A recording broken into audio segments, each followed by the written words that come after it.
Now, before you sold all that stuff that we just described in 166,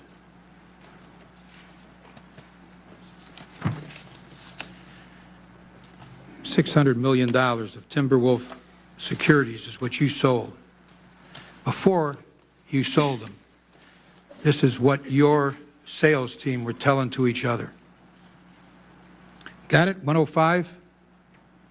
Yes, Mr. Chairman. Look what your sales team was saying about Timberwolf. Boy, that Timberwolf was one shitty deal. They sold that Mr. shitty Chairman, deal. this email was from the head of the division, not the sales force. Whatever it was, it's an internal Goldman document. This was an email to me in late June. Right. And you after sold the Timberwolf. transaction. No, you sold Timberwolf after as well. We did trades after that. Yeah, okay. It's the trades after. Some context might be helpful. The context, let me tell you, the context is mighty clear. June 22 is the date of this email. Boy, that Timberwolf was one shitty deal. How much of that shitty deal did you sell to your clients after June 22, 2007? Mr. Chairman, I don't know the answer to that, but the price would have reflected levels that they wanted to invest in. Oh, of course. But they don't know you didn't tell them you thought it was a shitty deal. Well, I didn't say that. No. Who did? Your people, internally.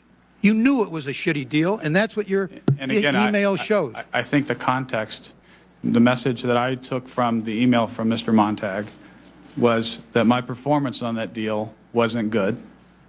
And I think the fact that we had lost money related to that wasn't good. How about the fact that you sold hundreds of millions of that deal after your people knew it was a shitty deal? Does that bother you at all? You sold to customers something? I don't recall selling hundreds of millions of that deal after that. All right, let's take a look. Exhibit 166, series of emails. First is June 26, 07. That's after June 22.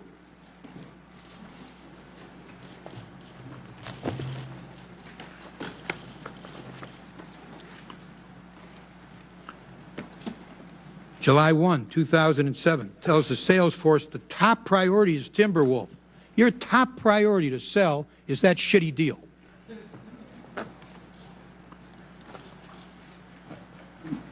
Mr. Chairman, my comment was I didn't recall the sales. You got it? That we were trying to sell. Okay, you're trying to sell a shitty deal, and it's your top priority. Come on, Mr. Sparks. Well, Mr. Chairman, should Goldman Sachs be trying to sell, and by the way, it sold it, a lot of it after that date, should Goldman Sachs be trying to sell a shitty deal?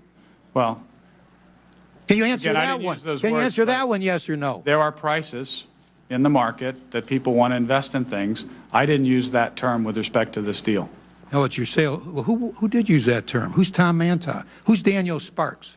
That's me. And who's Tom? I know it is. Who's Tom Montag?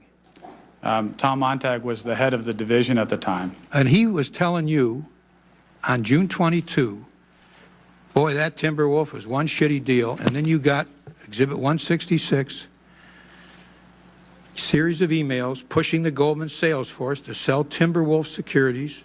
First is June 26, 2007 email from GS Syndicate. That's your sales force. The sales force is told in 166, please focus on the CDO axes below, one of which is Timberwolf. The next email, take a look, July 107, tells the sales force the top priority is Timberwolf. The next email is July 24, 2007. Timberwolf is again listed as one of the top priorities. Next is an email, July 3rd, still after the shitty deal assessment, and one in which one of GS sales team leaders, Matthew Biber, writes that with regard to Timberwolf, I'm all over these guys. The last email, August 22, again highlighting Timberwolf as a top priority. So, if you can't give a clear answer to that one, Mr. Sparks, I don't think we're going to get too many clear answers from you, but I've taken much more than my time, and we're going to come back to you and to the others on my second round, and return to Senator Collins.